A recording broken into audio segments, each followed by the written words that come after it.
¿Cómo estáis? Estupendo. Eso de bien lo vamos a anotar.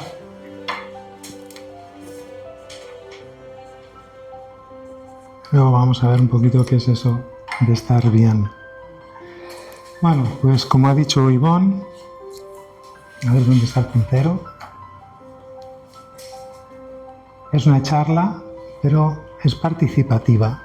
Habitualmente nuestras charlas, pues es como decía Ivonne, llega al final, hablamos, preguntáis, eso está abierto así también, pero si necesitáis comentar algo o os voy a preguntar algunas cosas, va a haber preguntas, en las diapositivas vais a ver preguntas, pues si alguien quiere hacer su reflexión en vez de introspectiva, la quiere sacar hacia afuera, también, ¿de acuerdo? O sea, me gustaría que fuera lo más participativa posible dentro del tiempo que tenemos, entonces puede ser un poco peligroso. Bueno, la duración va a ser más o menos 1 hora, contamos con que entre preguntas y demás se nos va a ir hasta la 1h30, más o menos, y el título es del bullying al respeto.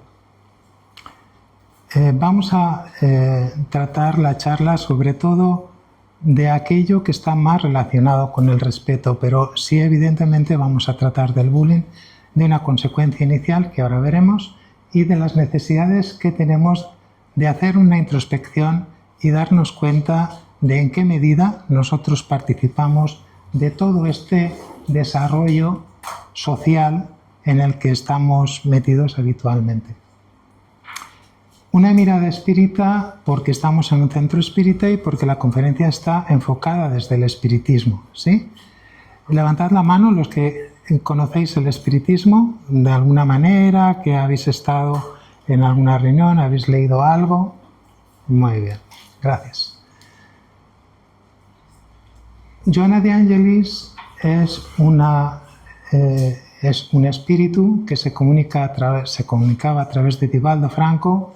Divaldo falleció hace unos meses y este espíritu sobre todo nos ha transmitido una visión psicológica y muy cercana a cada uno y profunda. En una de sus obras nos aparece la manera de hacer que nuestra vida suponga un desarrollo constante, ¿sí? Ese desarrollo constante supone una transformación, esa transformación que nosotros habitualmente queremos, ¿sí? A la cual le llamamos de muchas maneras: evolución, desarrollo espiritual, algunas maneras que se os ocurran, pues eso, desarrollo, ¿sí? Esa transformación nuestra y del mundo dice que empieza cuando el alma se ilumina a sí misma, cuando pone el esfuerzo de poner esa luz hacia adentro y de esa manera evoluciona todo su entorno. Yo soy un trabajador espírita y bienvenido, María. ¿Por qué trabajador? Pues porque poquito, pero pongo mi granito de arena en ese esfuerzo, en ese trabajo de ir sacando el centro espírita adelante, la parte de conferencias, la parte de enseñanza, de doctrina, pero especialmente ese trabajo interno y personal, ¿sí? Siguiendo esa filosofía, haciendo que la visión de ese desarrollo, de esa transformación, pase por unos principios, por un camino, que es el camino que fundamentalmente marca Jesús con su visión del amor, ¿sí?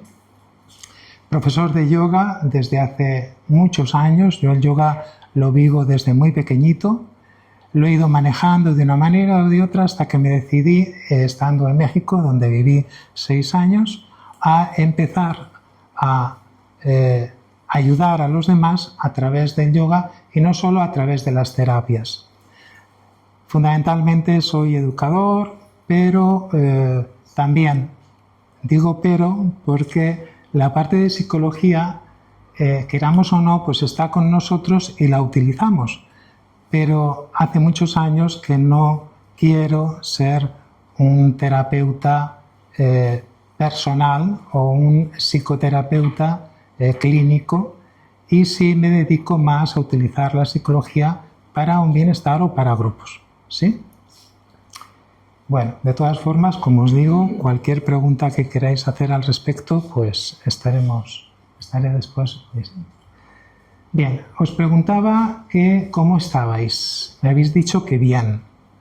Eso realmente no significa nada, porque puede ser una forma de expresarse o puede significar todo cuando uno no ha estado bien y por fin lo está. Y en su concepto dice, estoy bien, ¿sí? Me gustaría que pudiéramos diferenciar entre estos tres elementos: emoción, sensación y sentimiento. Cuando decimos que estamos bien, podemos decir que estamos mejor que otras veces, podemos decir que tenemos una gran vitalidad, podemos decir que estamos lo suficiente como para entender esta charla, podemos decir muchas cosas, pero detrás de ese bien puede haber mucho o puede ser un formalismo y no significar casi nada. Entonces, tenemos que darnos cuenta cuando hablamos de que eso que estamos diciendo, estamos transmitiendo algo. Entonces, yo os voy a pedir, por favor, ahora, los que queráis, que a la pregunta de ¿cómo estás?, miréis para adentro y me digáis ¿cómo estás? Voy a necesitar la ayuda de alguien que escriba. ¿Alguien que se atreva a escribir? ¿Sí? Pues venga, por favor. En la pizarra. En la pizarra. Muchas gracias, ayudante. Mira, lo pones una detrás de otra. A ver, ¿cómo estás? Pues yo estoy expectante por escuchar. Expectante. Más. Perdón, ¿continuo o en línea? No, continuado. Continuado. Una detrás de otra. Yo siento curiosidad por lo... Curiosa. Expectante, curiosa, más. También con muchas ganas de conocer. Ganas, con ganas. ¿Qué más? Bueno, casi todos estáis diciendo, por el momento, ¿dónde pondríamos esto? ¿En emoción, en sensación o en sentimiento? Expectante, ¿qué sería? ¿Una emoción, una sensación o un sentimiento? Si leéis lo que pone, realmente la diferencia entre unas y otras, hay varias, pero está en el tiempo. Si es duradero, estaríamos hablando de un sentimiento. Si es muy pasajero, estaríamos hablando de una emoción. Y si es una percepción a través de los sentidos, entonces estaríamos hablando de una sensación, porque alguien hubiera podido decir estoy sentada, o estoy sentado, ¿verdad? ¿Sí? O me duele la cabeza, pues todo eso son sensaciones, ¿sí? O estoy muy a gusto, eso es una sensación, ¿sí? Entonces, expectante, curiosa, con ganas, estos son sentimientos, ¿sí? Por eso es muy importante que tomemos nota de qué aspectos son los que nosotros estamos poniendo en marcha cuando nos expresamos. Cuando a mí me preguntan, ¿qué tal? ¿Cómo estás? Yo tengo una frase tipo que digo siempre. ¿Cuál es la frase tipo que digo siempre? ¿Alguien la ha cogido? ¿De los que me conocen? ¿No? Encantado de verte. Ya está. Y salgo porque es verdad. Y me recuerdo a mí mismo que es cierto, estoy encantada de verte. Pero sí estamos transmitiendo algo para que la otra persona tenga un feedback, o sea, una capacidad de respuesta adecuada a lo que yo quiero en ese momento, que es un sentimiento elevado, un deseo elevado. ¿Sí? ¿Estamos de acuerdo? Vamos a ver si les se dará esto. Os voy a contar una historia que ya sabéis. Es la historia o una fábula. Las fábulas ya sabéis que son historias en las que los personajes adoptan singularidades propias del ser humano, ¿sí? En este caso hablan, y tienen actitudes de... Pues es una rana y un escorpión que se encuentran, y el escorpión le pide a la rana que le pase ese charco, ese río, vamos a decir, y la rana le dice, pero ¿cómo crees? ¿Me vas a picar? Y el escorpión le dice, si te pico nos morimos los dos. Y dice, bueno, pues es verdad. Entonces, dice, pues ala, móntate que pasamos el río. A mitad del río el escorpión la pica. Y dice, pero nos vamos a morir. Y dice, no he podido evitarlo, es mi naturaleza. Yo soy así. Si habitualmente estamos expresando el yo soy yo así como muletilla o como una excusa para no progresar, nos vamos a encontrar con un problema en esta charla.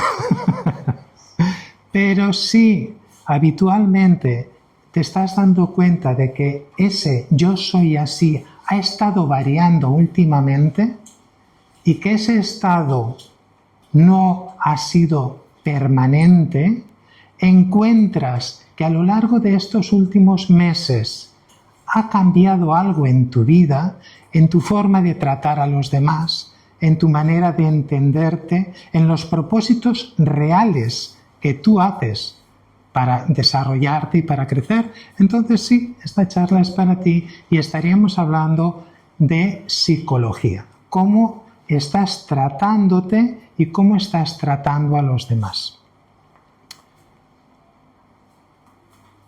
Vamos a ver.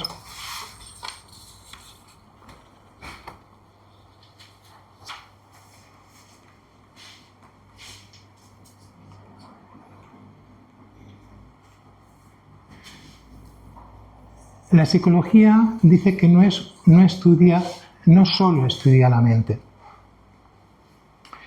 La psicología está haciendo que las relaciones puedan ser de una manera mucho más adecuadas, ¿sí?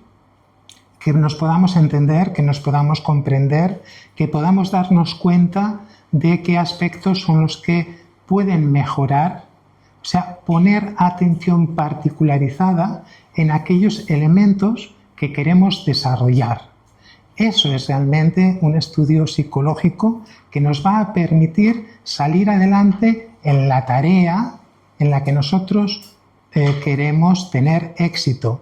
Pensamos que la psicología muchas veces es solamente para las personas que están un poco desquiciadas. Está desquiciado y necesita un psicólogo.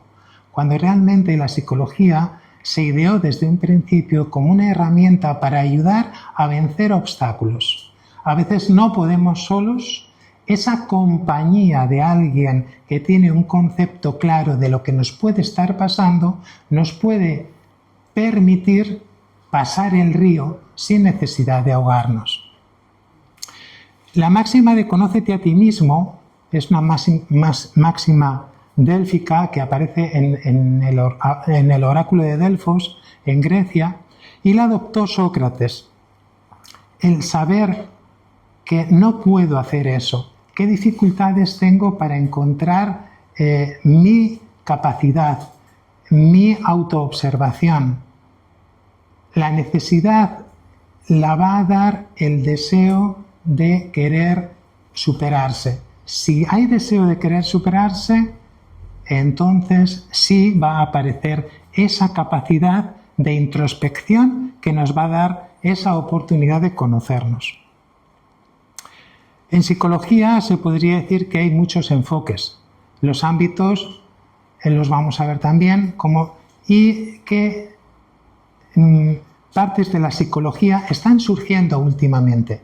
Y aquí os voy a hacer una apreciación muy interesante de cara al espiritismo. A ver, un momentito. Vamos a ver, aquí estamos. Los enfoques de la psicología como sabéis, o como muchos habréis pues, a lo largo de vuestra vida notado, pues están relacionados con las personas que han puesto su esfuerzo para desarrollar ciertos métodos. Tenemos el psicoanálisis, la psicología analítica, el conductismo, el cognitivismo. Yo soy psicólogo cognitivo. ¿Qué es un psicólogo cognitivo? Es aquel que a través del conocimiento y de las pautas de conducta puede llegar a unas formas de solución de los problemas. Se utiliza sobre todo, actualmente y desde su principio, en la enseñanza, para enseñar, para poder llegar a alguien que quiere encontrar más conocimiento o que quiere desarrollar actitudes. Y así tenemos muchas, ¿sí? Los ámbitos de aplicación, pues está la psicología clínica, la psicología educativa, la psicología social. Si realmente hay una percepción de que hay una evolución en la psicología, es a través precisamente de la psicología social. Nos estamos dando cuenta en los últimos tiempos de que nos quieren, estábamos hablando el otro día, manipular, ¿no? Entonces, para manipularnos, tratan de hacer unas ciertas cosas, o una cierta propaganda, una publicidad. Ahí está la psicología social. Y está también pues otras vertientes de la filosofía, no solo la psicología, que pueden ayudar a que tengan éxito esos propósitos, haciendo un estudio de la sociedad. Se aplica también en el trabajo, o habéis oído del psicólogo laboral, el psicólogo del trabajo, ¿verdad? O en el deporte, cómo ayudar a los deportistas a vencer sus miedos, a encontrar que sus metas se pueden desarrollar, la manera de hacerlo. Psicología forense, dando oportunidad a ese estudio de la criminología para saber cómo ha muerto y de qué manera se desarrollaba esa persona, qué cualidades tenía, qué posibilidades tenía de tener un desarrollo social, en fin, y así tantas otras. Las disciplinas emergentes son muchas, pero como veis, la que más a lo mejor nos parece como importante o novedosa es esta. La psicología cibernética, la psicología que se aplica pues, a todo el trato que nos tenemos a través de las redes sociales, de Internet, de la posibilidad de comunicarse o no comunicarse a través de la psicología, de lo que es electrónico, ¿verdad? Digital. Bueno.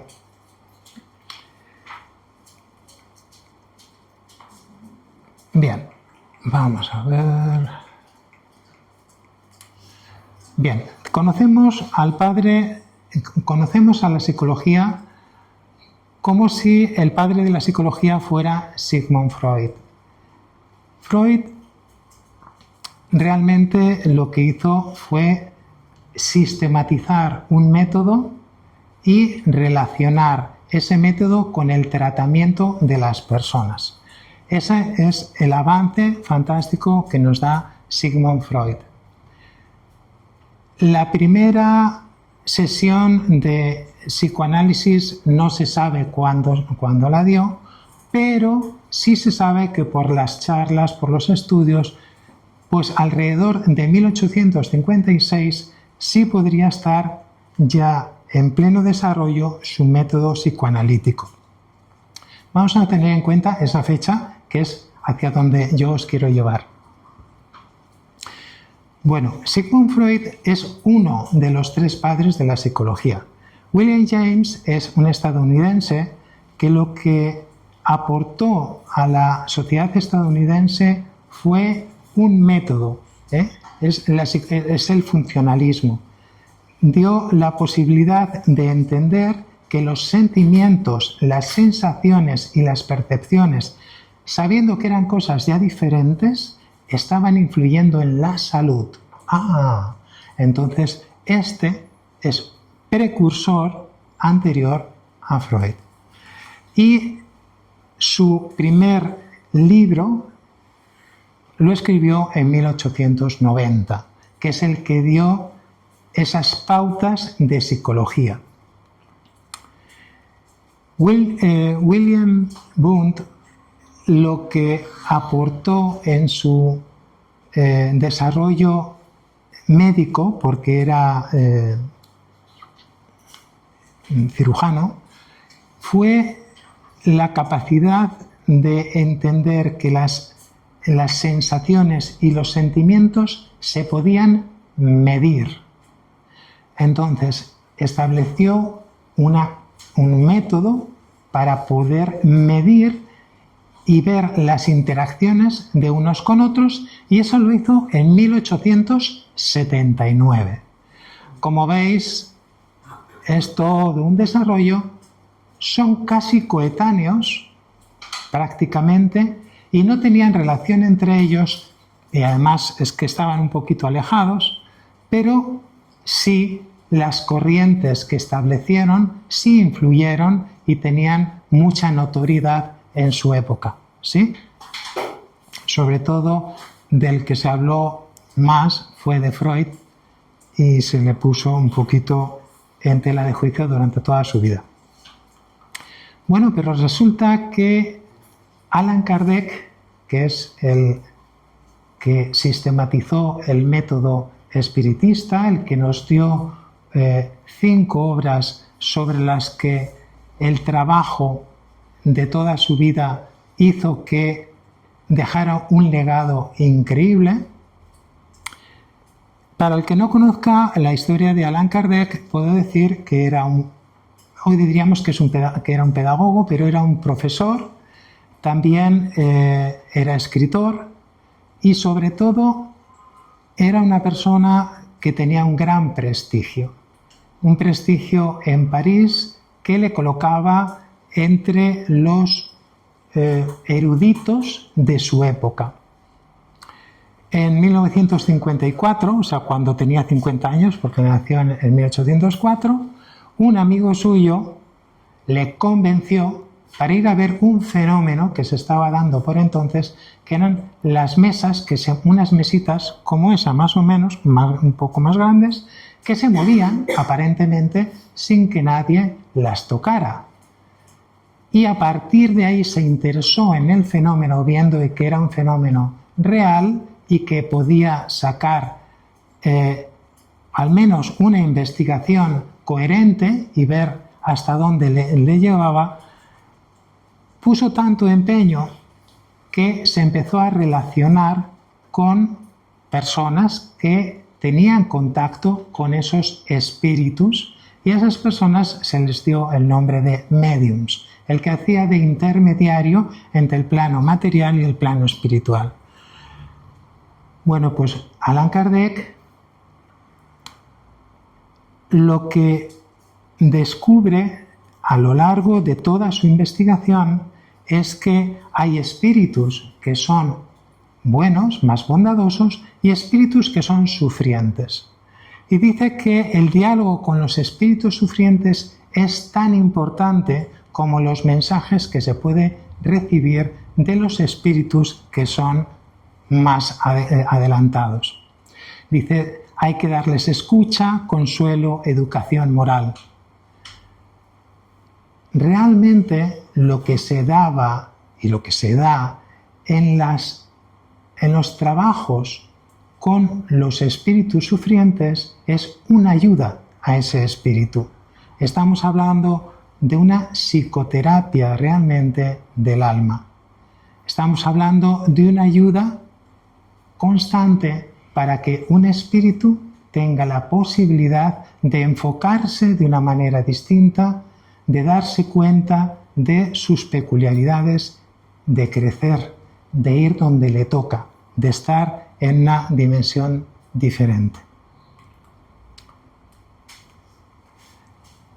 Pues fue en 1855, más o menos, cuando empieza a establecer esos grupos de trabajo con los médiums de una forma seria. En el 57 escribe, en abril del 57, el primer libro, el Libro de los Espíritus. La segunda edición, ya la definitiva, fue en 1860. Y el Libro de los Mediums, donde se recoge pues todas las posibilidades y el compendio de sabiduría que los espíritus le estaban transmitiendo de cómo tratar el mundo espiritual de una forma adecuada, de una forma científica. Fijaos en las fechas. Diríamos que Allan Kardec realmente es el precursor de una psicología práctica, pero del alma. Porque en las terapias no se hacía terapia a los encarnados, a la gente que iba, como ocurre con la psicología académica, ¿sí? Se hacía una psicología a aquellos espíritus que necesitaban de esa ayuda, de ese consuelo. Así es que ahí queda eso. Es muy interesante, se podría hacer mucho más porque hay una sistematización que se podría hacer y que de hecho pues estoy convencido que se hará de todo ese proceso y de las posibilidades que da. Mientras que la psicología científica tomaba forma en universidades, el espiritismo practicaba una psicología espiritual en las reuniones mediúnicas. ¿Sí? Muy bien, pues nos vamos. Vamos a ver si puedo retroceder lo suficiente. No puedo retroceder. ¿Me ayudas? Sí.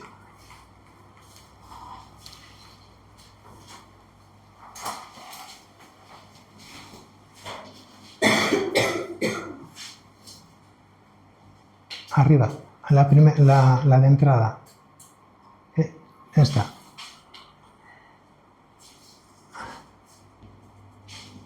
Gracias.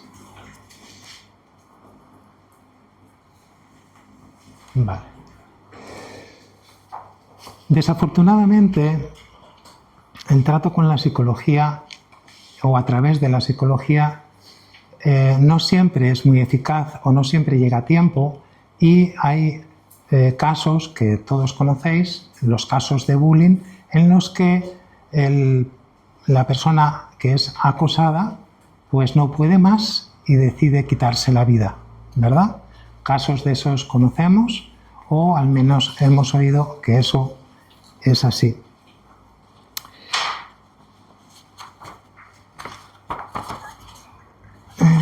¿Dónde está mi hojita? Aquí, está en el atril. Yo el atril es que no lo uso. Muy bien. A ver, que eso es un regalo. Y vamos a ponerlo aquí.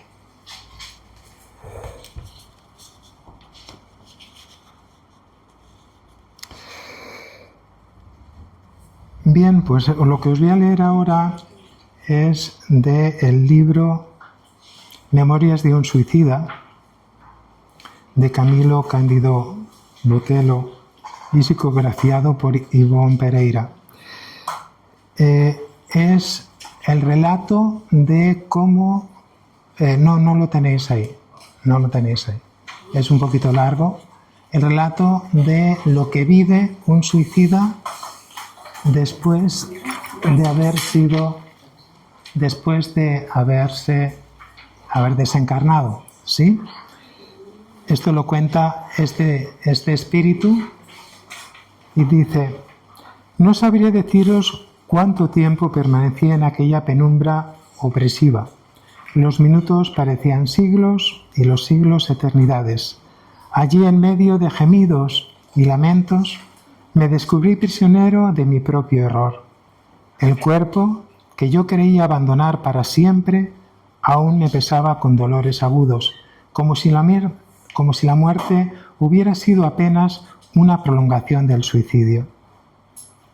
A mi alrededor, sombras humanas se debatían entre la desesperación y la locura.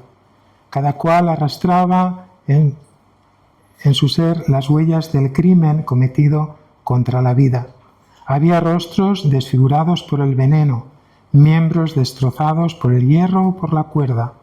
carnes que parecían sangrar eternamente en el recuerdo del acto fatal. El aire mismo parecía saturado de angustia y los clamores desgarradores componían un himno de infortunio que hería la razón.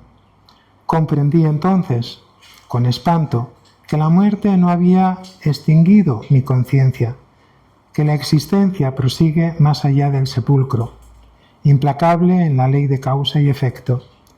Y fue así como el Valle de los Suicidas se reveló ante mí, vasto, lúgubre, donde almas errantes sufrían la condena que ellas mismas se habían impuesto. En aquella región todo parecía impregnado de sufrimiento. El suelo era cenagoso, las tinieblas casi palpables, y una niebla pesada envolvía el horizonte, ocultando cualquier vestigio de esperanza. No había sol ni estrellas, ni la más leve brisa que refrescara el ambiente, solo un hálito de dolor que emanaba de las propias criaturas. A veces figuras monstruosas surgían de la oscuridad, reflejos de delirio de aquellas almas atormentadas. Escuchábamos voces que maldecían, gritos de horror, súplicas que se perdían en la inmensidad. Cada espíritu, en su aislamiento interior, revivía incesantemente el instante fatal en que había roto violentamente el lazo de la existencia. Era como si la naturaleza misma se reprodujera sin cesar el eco de nuestro último gesto. Allí, en aquel abismo de sombras, el tiempo no existía, no había día ni noche, solo una sucesión interminable de instantes idénticos, como si la eternidad se hubiera condensado en un solo punto. La desesperación reinaba como soberana. Muchos se lanzaban al suelo en convulsiones de llanto, otros se debatían en gestos de locura, algunos en mudo reconocimiento parecían rumiar su desgracia sin esperanza de redención.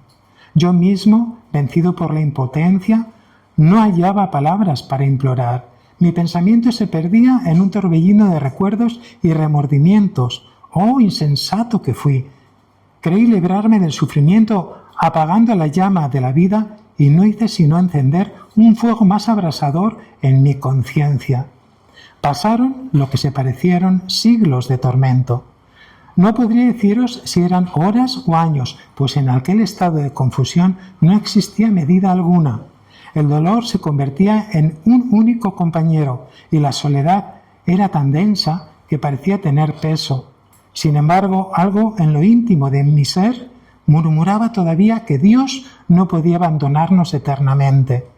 De vez en cuando una claridad tenue rasgaba la niebla como un reflejo distante que no llegaba a nosotros. Y de esos breves instantes los lamentos se apaciguaban, como si un soplo de consuelo pasara por el valle.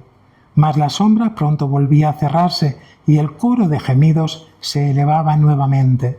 Fue entonces cuando comprendí que el suicidio no era la aniquilación, sino la perpetuación del dolor. El cuerpo puede perecer, pero el espíritu continúa, vivo, sensible, cargado consigo de las consecuencias del acto. Y allí permanecí, junto a tantos otros desgraciados, aguardando una misericordia que tardaba en llegar. En el libro describe cómo es el valle y cómo sí resurge de ese lugar de una manera adecuada, de una manera amorosa, y eso es lo que os voy a leer también para no dejaros en una tiniebla triste, ¿sí? Es el rescate en el Hospital de María de Nazaret.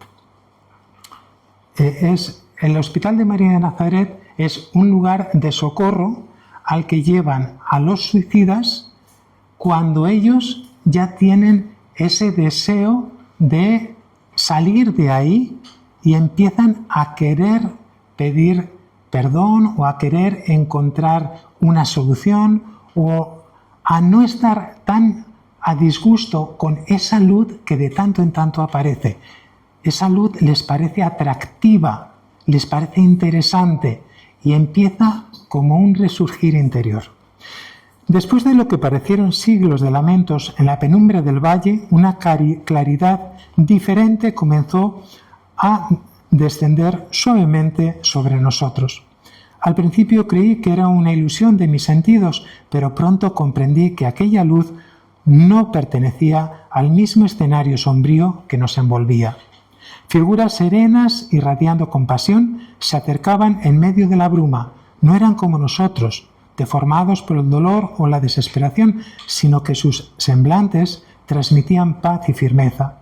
Algunos lloraban al vernos, no con lágrimas de angustia, sino con lágrimas de amor. Otros extendían sus manos hacia los que yacíamos postrados, y al contacto con ellos,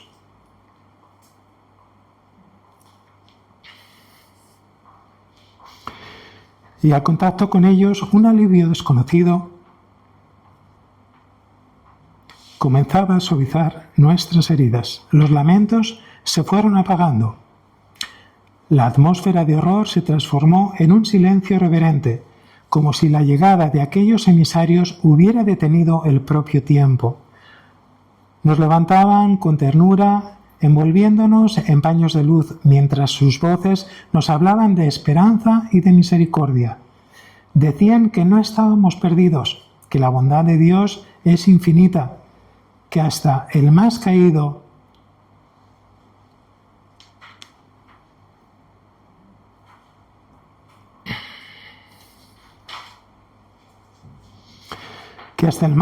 puede levantarse si se arrepiente y busca el bien. Fuimos conducidos paso a paso fuera del valle.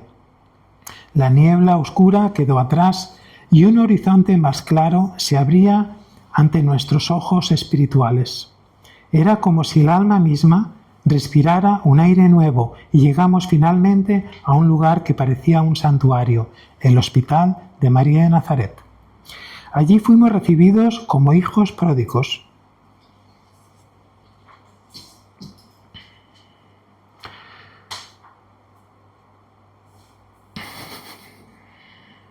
No hubo reproches ni castigos, sino consuelo y compasión. Las manos que nos asistían eran firmes y dulces, sus palabras bálsamo para el corazón. Aprendimos que la vida es eterna y que, incluso después del error más grave, la misericordia divina abre caminos de redención, y comprendimos que la verdadera muerte no existe. Se muere para el cuerpo, pero jamás para la vida del espíritu. Entre lágrimas comprendimos que la esperanza renace allí donde el amor se hace presente, y en el Hospital de María de Nazaret, bajo el amparo de aquella Madre Celestial, comenzamos nuestra verdadera reconstrucción. Bueno, ¿qué aprendemos de estas lecturas? Aprendemos que la vida continúa, que la visión que nosotros tenemos de la muerte no es real, que la percepción que tenemos después de la muerte es muy fuerte, es tan fuerte que se confunde o la confunden esos sufrientes con su propia desesperación, ¿sí? Para ellos siguen viviendo, pero en un tormento muy diferente. Y también hemos aprendido con esta lectura de que los espíritus buenos están ahí, están esperando que haya una posibilidad. Dice el suicida en el cielo y en el infierno, una de las obras de Kardec, dice, así por ejemplo el suicida es siempre castigado, pero aquel que por su dureza empuja a alguien a la desesperación y a destruirse a sí mismo está sujeto a una pena aún mayor. Esto de castigo, pues ya hemos visto en el espiritismo, lo vemos como una consecuencia lógica de aquello que hemos visto. No es que venga alguien con un bloc de cuentas diciendo te corresponde un castigo. No, entramos en ese estado de recuperar nuestra dignidad, recuperar nuestro camino a través de un proceso expiatorio. Pero aquí lo que nos viene a decir, y es por lo que he puesto aquí esta frase, es que no solo el suicida es el que recibe ese castigo, sino aquel que induce a que eso ocurra. Me gustaría que eso lo tuviéramos en mente a lo largo de estos próximos minutos, porque es tan importante como aleccionador el hecho de darnos cuenta de que a veces podemos hacer las cosas diferentes nosotros. Dices, yo no he llevado a nadie al suicidio que yo sepa. Bueno, dichoso tú, pero sí es posible que lo hayas llevado a un momento de desesperación. ¿Sí? De todas formas, lo vamos a ir viendo poco a poco.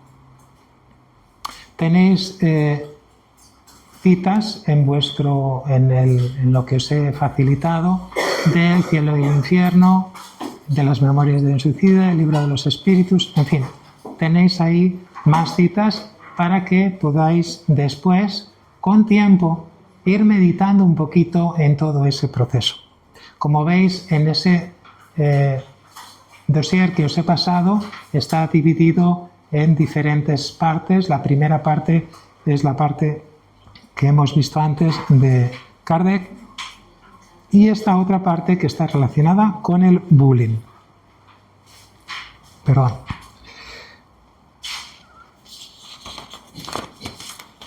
El bullying es, como decía Ivonne en la introducción, una consecuencia de acoso, es una agresividad. La agresividad, cualquiera que sea, es una proyección que nosotros hacemos de nosotros mismos a través de una herramienta, la palabra, la acción, las emociones, la falta de acción, porque muchas veces pensamos que hace falta hacer algo, cuando hay muchas veces que mirando para otro lado o no mirando a la persona, le estamos haciendo también un desprecio que esa persona siente, ¿sí? Hemos visto, ¿os acordáis? Sensación, percepción y emoción. Eso es la forma de sentir. A ver. Bien, viene del inglés matón, abusón. Aquel que de alguna manera quiere ponerse por encima de otra persona. Porque cree que tiene razón, porque cree que la otra persona está equivocada, porque necesita darse a entender tantas razones. Pero aquel que se está poniendo por encima abusa de ese momento. Fijaos cuántas veces podemos haber hecho nosotros eso. Abusar de ese momento. Ponernos por encima, creyéndonos con autoridad o porque queremos reclamar esa autoridad. Bullying es la acción continuada de acosar, de intimidar.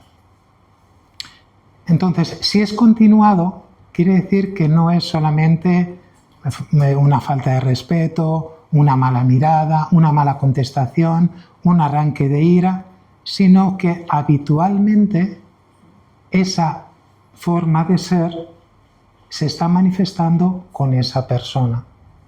Eso sería el bullying. Pero habitualmente no quiere decir todos los días.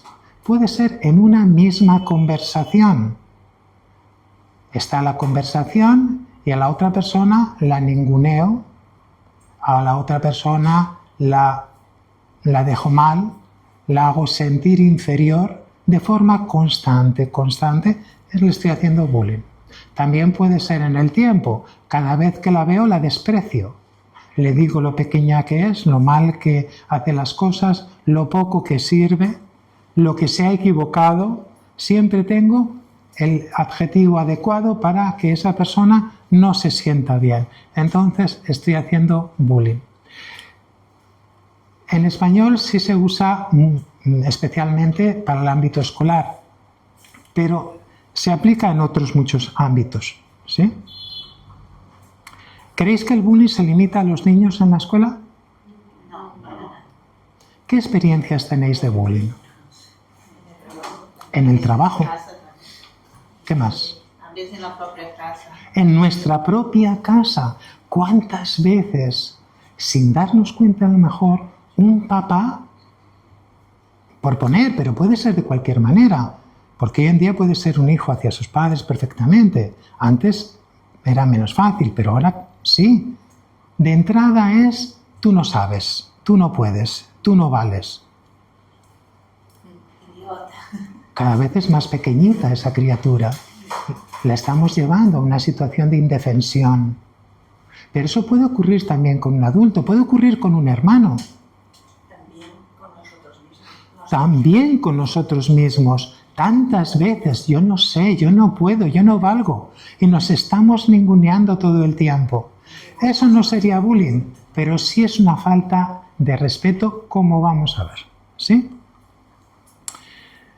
Nadie tiene el derecho de hacer sufrir a otro. ¿Alguien se cree con derecho o alguien piensa que otro ser humano tiene derecho de castigar, de herir, de maltratar? No, no tenemos ningún derecho de eso, ninguno sobre otro. La violencia es fruto de la ignorancia, que se manifiesta en la intolerancia y en el orgullo desmedido. La intolerancia está relacionada con la forma de no entender, eso es intolerancia, no entender, no querer entender lo que la otra persona tiene que ofrecer, tiene que hacer. Eso es no darle la oportunidad.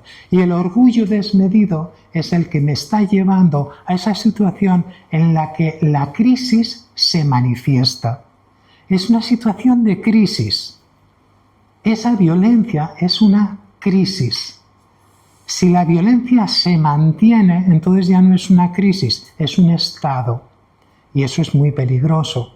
Esos son casos ya que no trataríamos de una manera aislada, ya tendríamos que ponerlo en un estudio diferente.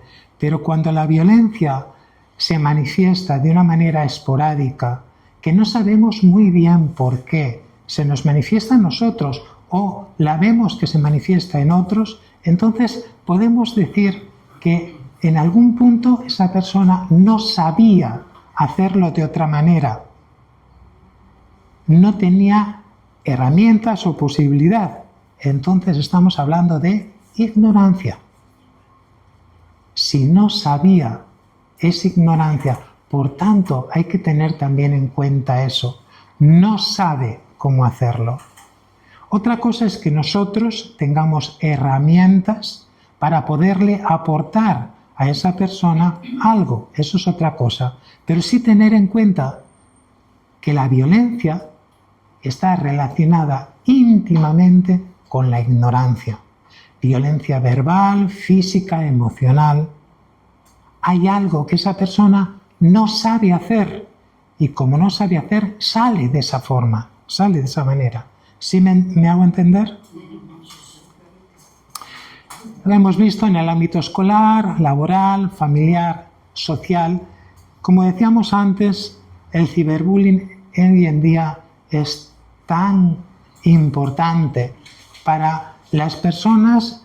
Yo tengo un amigo que vive en México con el que me relaciono, estuve mucho tiempo tratando con él y seguimos tratándonos, pero no le gusta nada que cuando él manda un mensaje de WhatsApp o lo que sea y se da cuenta de que las otras personas lo han abierto, no le digan nada y pasa tiempo y no le han dicho nada.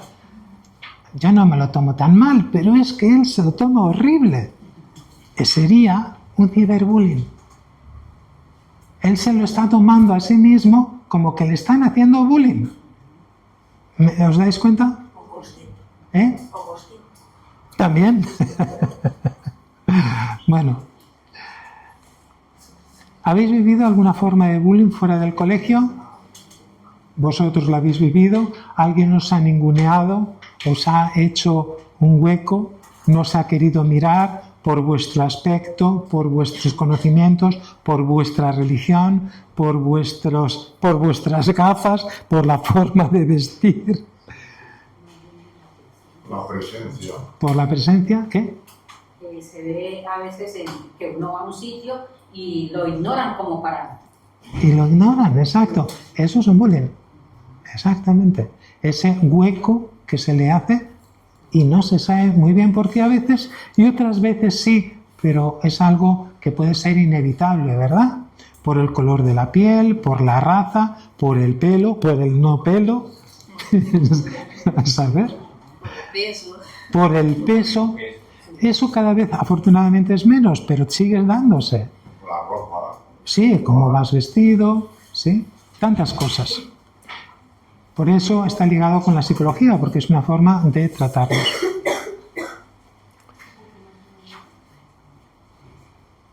No corregir al agresor también es una forma de omisión.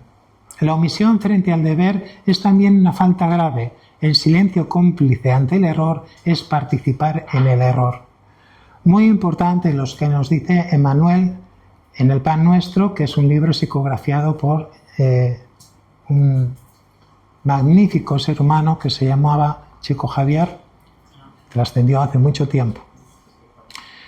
La necesidad que nosotros tenemos de bondad, de cariño, de afecto, la tenemos que observar también hacia los demás. Y omitir esa ayuda es como si viéramos un accidente en la calle y no fuéramos en ayuda de ese accidente. Depende de en qué circunstancias, incluso en las leyes de algunos países, en España por ejemplo, está tipificado como un delito, ¿sí? Pero moralmente es una falta, es un error. Necesitamos darnos cuenta de que ahí hay alguien que está sufriendo y que necesita una ayuda. ¿Cómo ayudar? Esa es otra historia y lo tendríamos que pensar. Y a lo mejor tardamos en darnos cuenta de cómo hacerlo. Pero es muy importante que seamos conscientes de que los acosadores habitualmente, muchas veces, no se dan cuenta de que son acosadores. Y hay que ponérselo en conocimiento. Y a mí me ha ocurrido en terapia muchas veces realmente. Y sufren cuando se dan cuenta de lo que han hecho. Porque no era su intención hacer eso. Sí querer tener la razón, sí querer ponerse por encima, pero no causar ese daño, no tener esa consecuencia en el otro. Otra cosa que tenemos que tener en cuenta es que habitualmente esos acosadores, en el bullying especialmente, se buscan aliados. Aliados que les bailan el agua, que necesitan de su aprobación, que sienten que formando esa cuadrilla, ese grupo, salen ganando. Y el acosador necesita ese apoyo para que cuando pueda ser descubierto o interpelado, pueda tener esas voces, esos palmeros que le den la razón y que de alguna manera pongan una distancia con quien quiera agredirlos. Porque en muchos casos esos acosadores realmente son cobardes. Realmente. No son tan valientes. Aquí tenemos entonces víctima, agresor y testigo. La víctima es alguien que tiene un carácter débil. Habitualmente no. No tiene por qué ser así, como hemos visto. Podemos sufrir bullying y ser víctima de ese bullying, pero somos víctima de ese bullying y nosotros no hemos buscado ese bullying, ni tampoco nuestro carácter lo posibilita. El agresor, en muchos casos, como hemos dicho, no se da cuenta de que es agresor de bullying, no se da cuenta del daño que está haciendo. Sí se da cuenta, evidentemente, y lo está buscando, que quiere quedar por encima, que necesita tener la autoridad, que necesita mandar, y necesita mandar sobre esa víctima. para que se dé cuenta de quién manda, de quién pone ahí las reglas, de qué razón tiene, buscada o no buscada. Puede ser que sí tenga razón. El asunto es cómo lo está haciendo, la manera en la que está llegando a ese sufrimiento por parte de la víctima. Y por supuesto el testigo del que nos estamos ocupando ahora. El testigo, aquellos que ven lo que está ocurriendo y pasan, no hacen nada. Y no van a hacer nada, porque lo que quieren es olvidarlo. Cuando nos quedamos con la copla y decimos, yo esto necesitaría resolverlo, ahora no tengo herramientas. Muy bien, ahora no las tienes, pero en su momento es posible que aparezca la oportunidad y eso lo puedas ayudar a resolver. No lo echéis en saco roto, quedaos con ese pendiente, porque al echarlo en saco roto sí nos convertimos en parte del problema. Pero si lo dejamos pendiente en nosotros mismos, decir, no sé hacerlo, ahora mismo no sé, ese pendiente se va a poder llegar a resolver. Es muy importante que el silencio no forme parte de nuestra vida más que en la meditación. Para meditar sí en silencio, pero el resto que sea activo. Muchas veces el silencio evita malos mayores. Ahí tendremos que reconocer cuál es la acción que nosotros queremos poner en marcha. Interpelar a alguien en el momento de ira no va a ser una solución. O sea, no es que guardemos silencio, es que estamos siendo prudentes y estamos empleando la psicología que tenemos. Todos somos psicólogos. Empleamos ese concepto que nosotros tenemos de la vida de una manera lo más eficaz posible para que el trato con los demás sea correcto y nos dé el fruto que pensamos que puede dar. Interpelar a una persona que está en un momento de ira no va a llevar a ninguna parte. Por eso digo que nos quedemos con ese pendiente. Aparecerá el momento, sabremos cuándo es, pero no lo echemos en saco roto.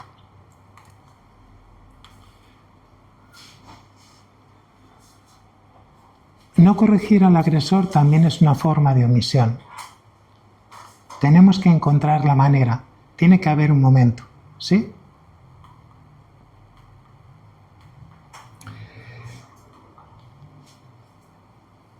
Esto nos lo vamos a saltar. ¿Lo tenéis ahí? Bien. Vamos a poner que aquí está Pepita. ¿Veis a Pepita? ¿Sí? Pepita es más o menos un poquito más baja que yo. Es muy mona. Pero yo a Pepita como que no la trago a Pepita. Y no hago más que interpelarla. Tú, tú, tú y tú. Y Pepita, pues como cualquier interpelado, pues se va haciendo pequeña. ¿Y qué ocurre? ¿Qué ocurre con las víctimas de bullying? Que se van apartando, que van haciéndose menos visibles, no quieren ser maltratadas, no quieren ser acosadas de esa manera. ¿Tú no estás de acuerdo? Depende de la persona, porque hay algunas personas que sí se retiran y otras personas aguantan, se lo cargan, pero no quieren cortar. Eso es retirarse también. Eso es retirarse. Retiran los sentidos, retiran su capacidad intelectual, no la hacen presente en ese momento, no saben cuándo la van a hacer presente. Pero un día la hacen. Sí es posible o no. Sí es posible o no, o van a actuar de una manera equivocada, ¿sí? Pero bueno, habitualmente la víctima de bullying en líneas generales siempre necesita ayuda, ¿sí? Esa ayuda siempre viene del lado espiritual, siempre. Pero en muchas ocasiones aparece pues un psicólogo, un amigo, una amiga a través de esa interacción llega a sus conclusiones y se da cuenta de cosas. Bueno, pues Pepita, que se ha ido haciendo pequeñita, ¿sí? Y se ha ido retirando, diciendo, bueno, pues está ahí, retirada. Pero yo un día digo, Pepita, ¡ay! Te quiero con toda el alma. Apunta, apunta. Te quiero con toda el alma. Te quiero con toda esa... Te quiero con la vida. Tú sabes que eres como yo. Tú sabes que lo hago por tu bien. Esas son 4 de las frases de un maltratador. Tenemos que acordarnos también un poquito de cómo... Te quiero con el alma, te quiero como yo. ¿Te quiero con la vida? No, como yo no. ¿Te quiero con la vida? Aquí. Te quiero con la vida. Tú eres como yo. Tú eres como yo. Y la otra, ¿quién se acuerda? Lo hago por tu bien.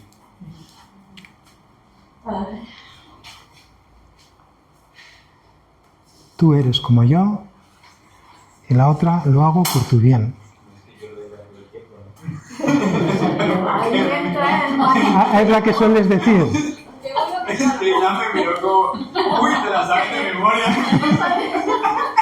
El que no la digo todo el tiempo la acaba de escuchar. Pero ahí entra la manipulación, ¿no? Por eso de... Entonces, imagínate, vamos a analizar eso. Muchas gracias. Yo la abrazo y le digo todo eso. ¿Cómo se siente? A ver si me interesa mucho, pero ya ¿Tú crees? Cuando la estás abrazando con toda el alma, no sé lo que es. Pero se siente peor porque a veces piensa, lo he odiado porque me han maltratado y ahora me quiere mucho y no lo he comprendido, he sido yo la Exacto. culpable. Si eso se hace con un niño, le estamos diciendo al niño que para querer con toda el alma hay que hacer eso. Si se lo decimos a un adulto, le estamos mostrando el camino para que nos podamos entender. O sea, un despropósito. Te quiero con toda la vida. Le está invitando a que se quite la vida, poco menos. O sea, realmente, o eres como yo. Si está viendo que no es realmente una persona grata y le está diciendo que es como yo, ¿qué le está diciendo? La está sobajando a unos niveles iguales y la está sometiendo. Es un sometimiento, o sea, nada de amoroso. Aparentemente sí, es un abrazo, pero ese abrazo no tiene ese reconocimiento. O sea, es muy importante que el abrazo sea de los dos lados, sea consentido. Si el abrazo no es consentido y es forzado, vamos a provocar otro malentendido ahí que a saber qué consecuencias tiene. La misericordia de Dios es infinita, sin duda, pero no es ciega. Precisa como condición el arrepentimiento, la expiación y la reparación. Fijaos que son 3 pasos, y estos 3 pasos están en orden. Primero tiene que ser el arrepentimiento. Si no hay arrepentimiento, ¿cómo voy a dar un abrazo? Si no hay expiación, ¿qué sería la expiación? Bueno, lo tenemos aquí. La situación del espíritu desde su entrada en la vida espiritual es la que él mismo se ha preparado durante su vida en el cuerpo. Más tarde se le concede y a veces se le impone otra encarnación para que la expiación y la reparación mediante nuevas pruebas, pero la aprovecha en mayor o menor medida según su libre albedrío. Se me coló una diéresis. Realmente podemos entender la expiación como la oportunidad de vivir eso en nuestra carne, en nuestra experiencia, para darnos verdadera cuenta de qué está ocurriendo con esa forma de actuar.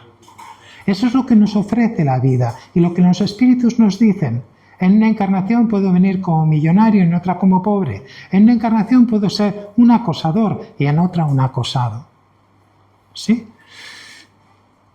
Pero la expiación tiene que darse y la reparación, que es donde podríamos poner el abrazo quizá, ese es el final. ¿Cómo puedo reparar ese daño que he hecho? ¿Qué puedo hacer para que esa persona se sienta mejor? Eso es el final. Y todo eso pasa por el perdón. Amar al prójimo como a sí mismo hace que hacer por los otros lo que quisiéramos que los otros hiciesen por nosotros es la expresión más completa de la caridad. ¿Qué es el respeto? El respeto es darse cuenta de que los demás tienen algo que aportar y una visión que a lo mejor no coincide con la mía, pero que de alguna manera está sincronizándose en el tiempo conmigo. Es una oportunidad. El respeto es una oportunidad. A ver, ¿qué es el respeto? Gracias, escuela. Una oportunidad. Es una oportunidad que la vamos a poner en marcha siempre y cuando tengamos ese valor, le demos el valor al otro, que lo podemos expresar con gestos, con actitudes, con palabras. El amor en acción, lo que llamamos caridad moral. Necesitamos desarrollarnos a través de esas oportunidades que nos presenta la vida. Si no las aprovechamos, pues no estamos bien. Estamos perdidos, no estamos aprovechando las oportunidades. Es una oportunidad. ¿Cómo lo voy a hacer? Hay muchas maneras, no solo una. A lo mejor me acaba gustando su idea, o su forma de ser, o su color, o su raza, o a lo mejor no. Necesitamos encontrar la forma. Y eso va a salir con el tiempo. ¿Cómo sentís cuando alguien os escucha con atención? Es otra cosa, ¿verdad? Cuando nos sentimos que no somos juzgados, cuando de alguna manera hay una aproximación, aunque no estemos al lado, pero sabemos que hay como un sentimiento de camaradería, de ir a la vez, de ir al mismo paso, de construir. El conocimiento de sí mismo, por tanto, es la clave del mejoramiento individual. Si yo me conozco, si sé cuáles son mis límites, esos límites que yo sé cuáles son, no van a hacer que cometa tantos errores. Pero si los cometo, a lo mejor puedo hacer algo con ellos. Pero lo que sí importa es que me vaya dando cuenta, que me conozca. ¿Sí? Como decíamos, la autoestima. ¿Por qué es tan importante tener autoestima? ¿Por qué la autoestima podría ayudar a una persona que es un acosador? Si sabe que todo lo que tiene vale y es valioso, no tiene que ponerse por encima. Podemos llegar a un acuerdo, podemos encontrar formas, pero si no tiene esa autoestima, no puede tener el respeto hacia los demás, porque no sabe cómo es eso no se está dando cuenta, tiene esa ignorancia, no se da cuenta de qué puede estar haciendo y qué necesita.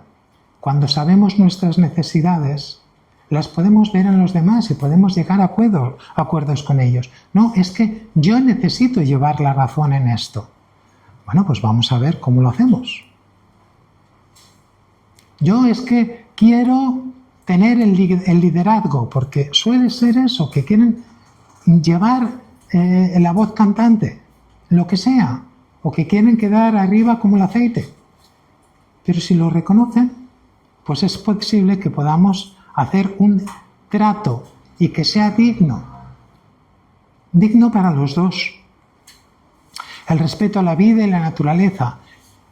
Yo conozco muy poquitos, bueno, realmente no, ahora mismo, y cuando lo estaba preparando lo iba a decir así, pero no conozco a ningún acosador que ame la naturaleza.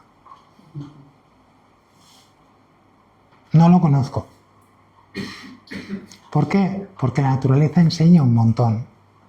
Cuando se relaciona uno con la naturaleza, con los animales, hay un gran aprendizaje. Uno no puede querer llevar la razón por encima y amar a ese animal. Ahora, cuando se le está maltratando, pues también se puede maltratar a un animal y a la naturaleza como a otro ser vivo y como a otro humano, ¿verdad? Pero cuando hay un amor, las personas que aman a la naturaleza, que aman a los animales, es muy raro que sean acosadores. Podría ser que en algún momento se les vaya la pinza y quieren quedar por encima, pero es que es muy raro. ¿Hay qué hecho? Ángel, hay personas que aman a los Vale. animales y a los humanos no. Sí, bueno, eso es un problema aparte. Habría que tratarlo también.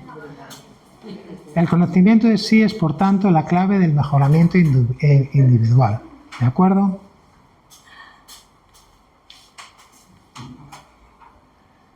Jesús decía, ama a tu prójimo como a ti mismo. Lo habéis escuchado, ¿verdad?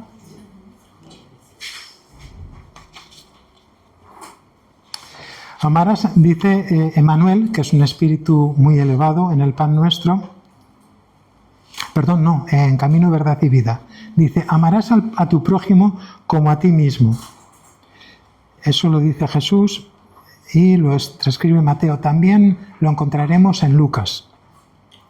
Indudablemente, muchos siglos antes de la venida de Cristo, ya era enseñada en el mundo la regla áurea, traída por embajadores de la sabiduría y misericordia.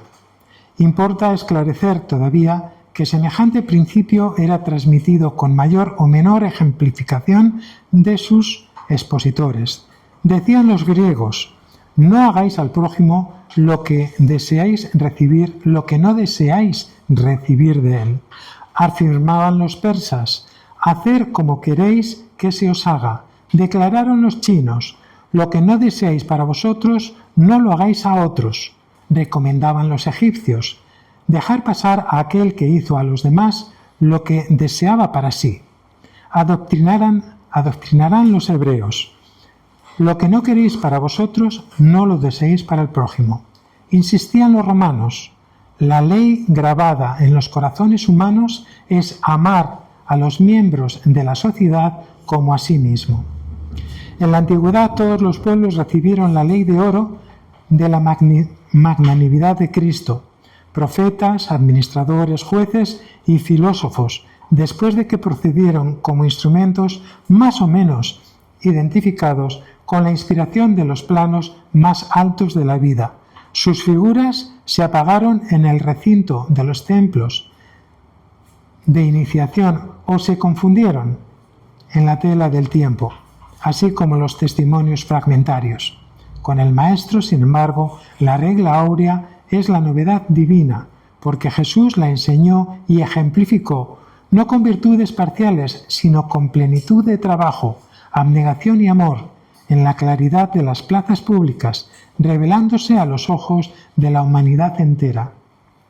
La práctica, la caridad en acción. Todo cuanto queréis que los hombres hagan con vosotros, así haced vosotros con ellos. La regla áurea, trata a los demás como quieras que te traten.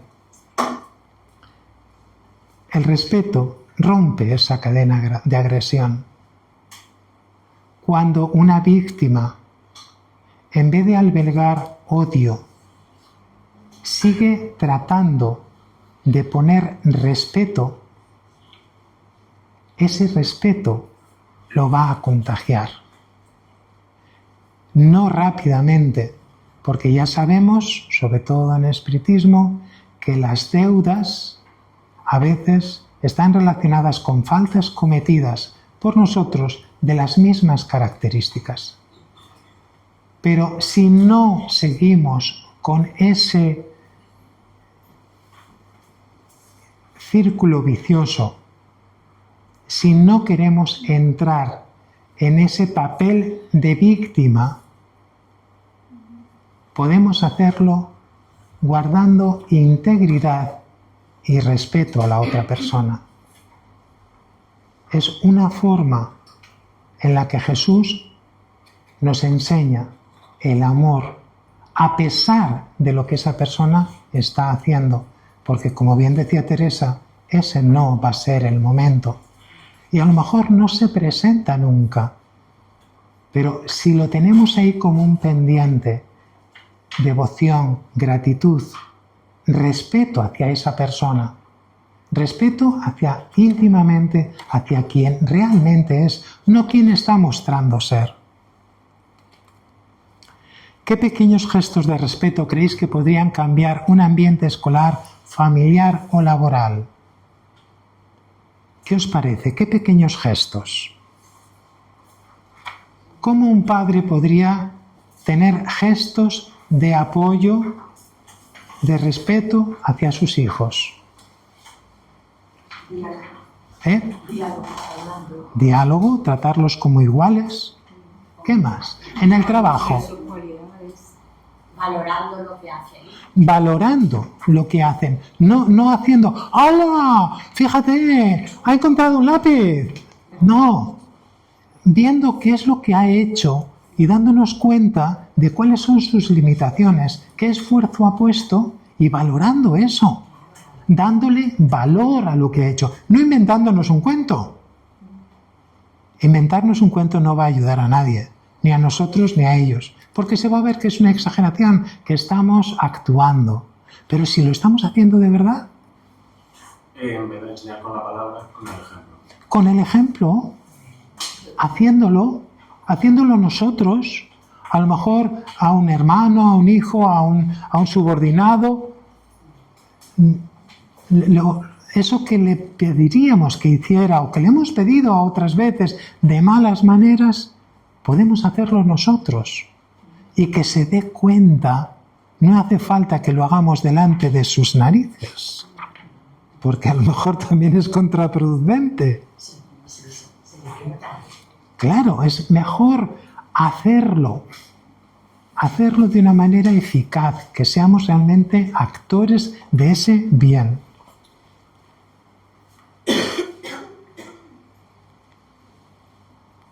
Esto nos lo saltamos, lo tenéis ahí.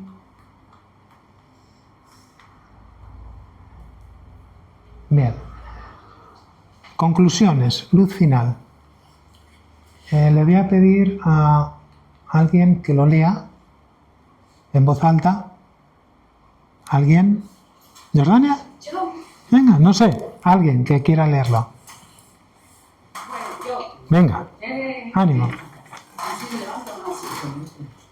Perdón, divina palabra, consuelo de afligido, bálsamo que suaviza las llagas del alma herida. ¿Quién sabe perdonar? Quien sabe perdonar siente la grandeza verdadera. El odio siempre es cadena, el perdón nos da la vida. Amaya Domingo Soler. Aquí hay mucho que podríamos estudiar y tener en cuenta, pero yo me voy a quedar aquí porque creo que esto es importante, muy importante. El odio es una cadena. El odio nos encadena. Parece que no salimos de ahí. Nos aprisiona. Tenemos la necesidad de salir. Cuando hay una cadena, yo no sé a vosotros, yo no soporto estar sometido bajo una presión y menos estar encadenado. Es que no, hay algo en mí que no aguanta eso. Cuando hay una cadena que nos somete, deseamos salir de ahí. Por tanto, no es un estado que vaya a ser duradero. Si ya sabemos que va a tener un final, que no lo vamos a soportar, vamos a solucionarlo cuanto antes.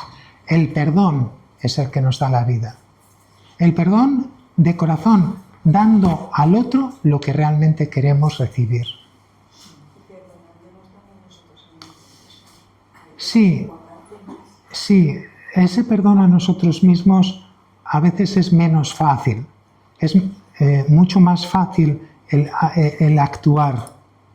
El perdón interno requiere un reconocimiento, es más complejo. Es más fácil en nuestra vida como humanos darnos cuenta de las repercusiones físicas que tienen mis actos y luego encontrar eso. Pero más liberador para la persona. Sí o no, claro, de cualquier manera está invitándonos al crecimiento y está quitándonos cadenas. Es liberador por eso. Y claro que tiene un enriquecimiento, ¿sí?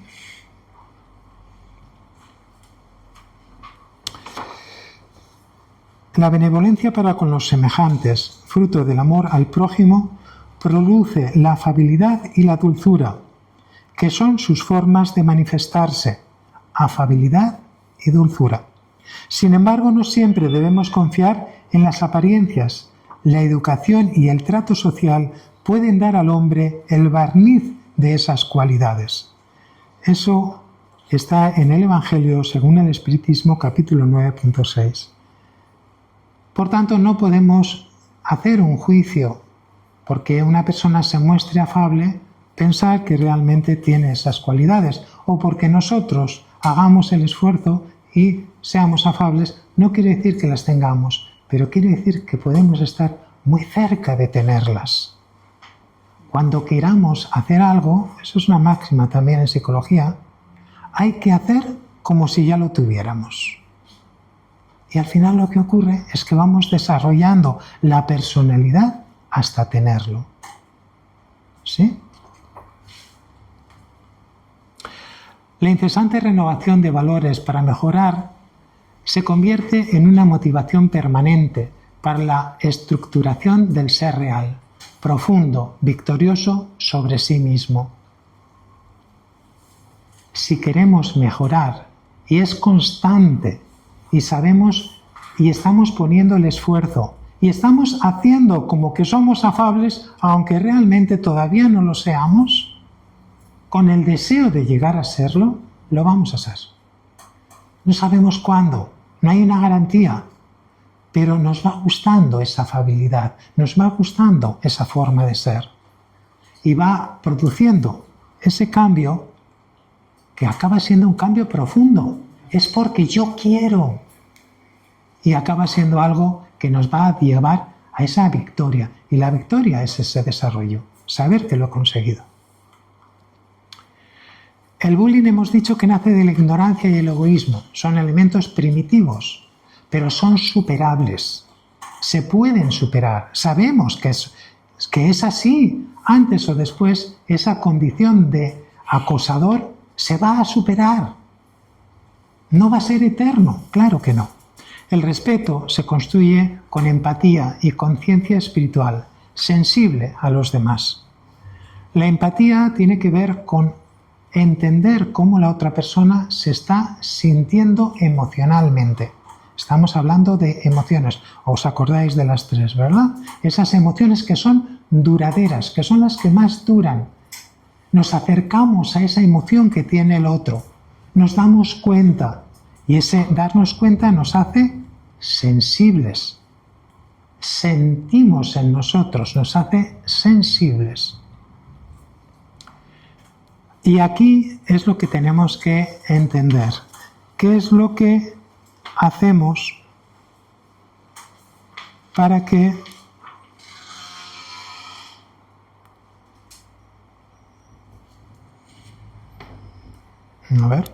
¿qué es lo que hacemos para encontrar, salir de esa indiferencia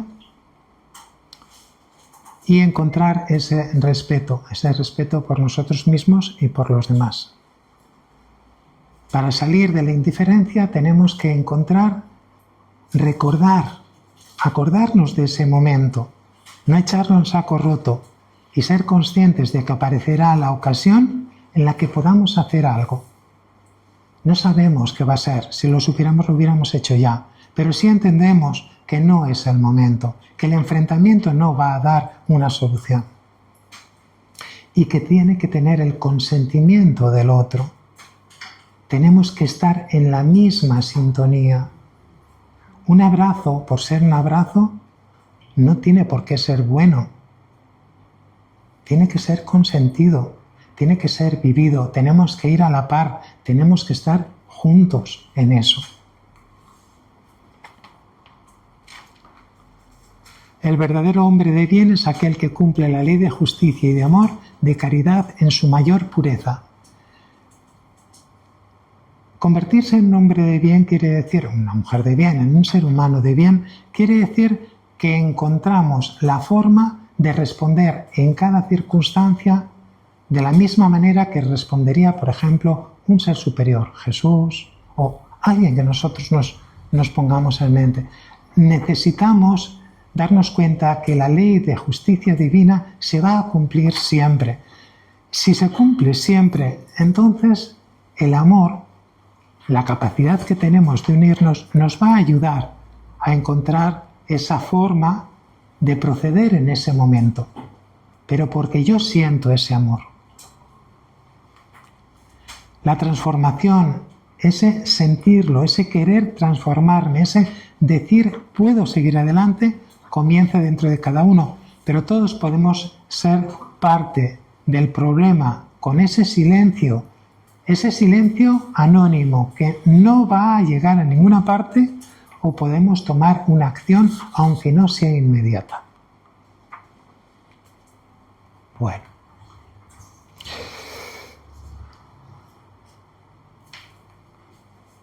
Benevolencia para con todos, indulgencia para las imperfecciones de los demás, perdón de las ofensas. Esta es una de las frases típicas del espiritismo. Benevolencia, ¿qué es la benevolencia? Es darme cuenta de que alguien ha actuado mal, que realmente está mal, que ha actuado mal conmigo o ha actuado... Pero lo hago pasar, decir, bueno, y comprendo, por lo que sea, que es su forma de actuar, que no es el momento, pero lo dejo pasar. Y además no solo eso, sino descubro que hay cosas buenas en esa persona. Ha hecho esto, pero fíjate qué bien hace los espagueti. Lo que sea, nos damos cuenta de su bondad. ¿Sí? Eso es la benevolencia. La indulgencia, lo dejo pasar.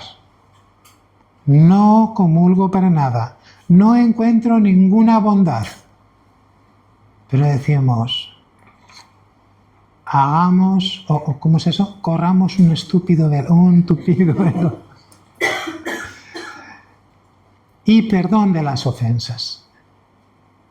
Esa ofensa, eso que hemos encontrado que nos hiere, encuentro la forma de no tenerlo en cuenta. De no tenerlo en cuenta de verdad. De la oscuridad del acoso podemos pasar a la luz del respeto. Cuando nos hemos encontrado... Cuando yo me he encontrado en terapia con personas que estaban tratando de pasar de esa situación de acosador, cuando han encontrado la manera, son como el mejor amigo que hubiera podido tener el hombre, mejor que un perro. Es que es tremendo cómo su nobleza puede salir, porque encuentran la manera. Lo que ocurría es que no sabían la forma. Cuando esa persona encuentra la forma de actuar, como que es que su carácter cambia, pero no con esa persona, cambia en general, es otra persona. Dices, caray, No son muchos los casos, pero sí, me estoy acordando ahora mismo de 2. Yo creo que una de las cosas para perdonar al abusador y que el abusador mismo entre en conciencia, darse cuenta que son situaciones o son pensamientos que no vienen directamente de él. O sea, el abusador a veces, claro, como estamos hablando ahorita, no se da cuenta que él es abusador hasta que entra en conciencia de eso. A ver, ahí entramos en una parte más espírita, más relacionada con el mundo espiritual. No podemos quitar responsabilidad al acosador, ¿de acuerdo? El acosador es responsable. Nosotros, cada uno de nosotros, somos responsables de nuestra vida, independientemente de los espíritus que estén con nosotros metiendo bulla. No, es que son los espíritus. No, no funciona. No funciona. Lo que sí ocurre es que cuando entramos en una vibración, los espíritus que tenemos son de esa vibración. El acosador, ¿por quién está acompañado? Por todos los espíritus de esa vibración. Salir de una vibración es muy difícil. ¿Por qué? Porque ya me metí en ella. Digamos acosador, como podemos decir drogas, como podemos decir cualquier tipo de vicio, me he metido en esa vibración y tengo un montón de espíritus de esa vibración conmigo. Pues es que salir de ahí se necesita siempre ayuda, es lo que os estaba comentando. Un acosador no sale solo porque se le encienda el bombillo, necesita ayuda. ¿Esa ayuda va a ser espiritual? Sí. Pero sobre todo va a ser de su ámbito cercano, que de alguna manera haya una revulsión. Claro, es que su ámbito tiene que estar consciente que está influyendo también en esa persona, en ese acosador. El ámbito también. Bueno, su ámbito material, dice, sus amigos, su entorno. Es que familiar, que tengo Familiar. una experiencia, voy a hacerlo cortar. Tengo una experiencia de una amiga que fue a su casa y se sentía muy mal porque su hijo estaba recibiendo bullying en la escuela. Le decían negro inmigrante, ¿no? Al hijo de ella, porque eran puros nativos que estaban en el colegio. Entonces yo le decía a mi amiga que los niños no hacían eso ni siquiera porque ellos se daban cuenta que estaban haciendo algo malo, era porque escuchaban a sus padres haciendo eso.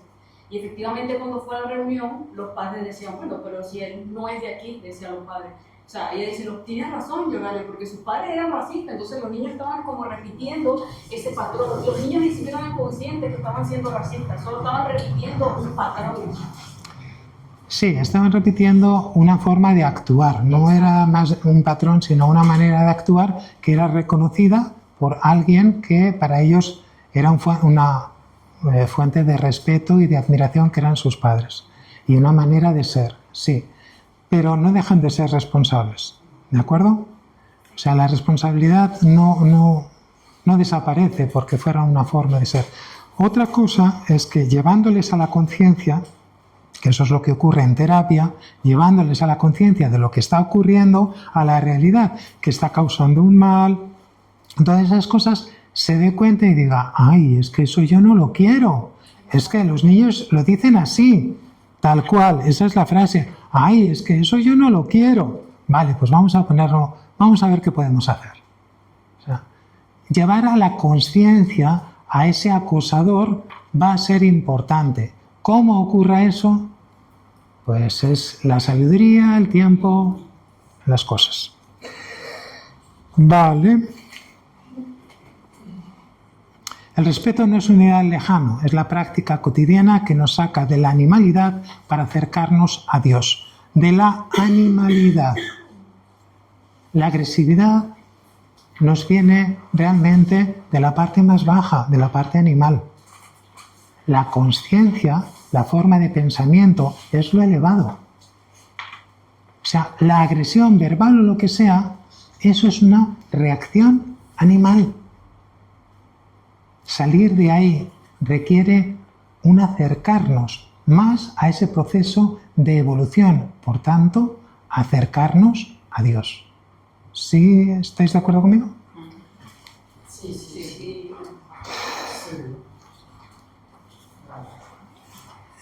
Para terminar, porque ya esta es la última, San Agustín nos dice algo interesante que es bueno que nos vayamos con esto. Haced lo que yo hacía cuando moraba en la tierra. Al terminar de la jornada, interrogaba a mi conciencia. pasando revista a cuanto había realizado ese día. Me preguntaba si no había faltado a algún deber, si nadie había tenido que quejarse de mí. Así llegué a conocerme y a averiguar qué era lo que debía reformar en mí. Aquel que llegada cada noche recuerde todas sus acciones de la jornada y se pregunte qué ha hecho de bien o de mal, rogando a Dios y a su ángel de la guarda que lo iluminen, adquirirá gran energía para perfeccionarse. Porque creedme, Dios ha de asistirlo.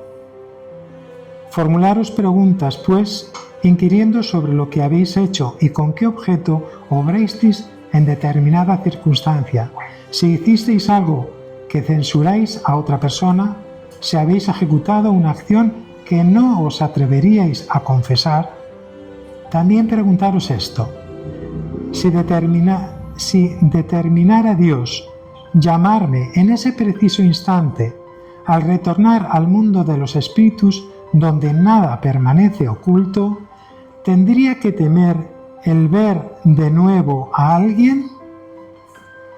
Examinad lo que pudierais haber hecho contra Dios, después contra el prójimo y por último contra vosotros mismos. Las respuestas serán un descanso para vuestra conciencia o la indicación de un mal que es menester curar.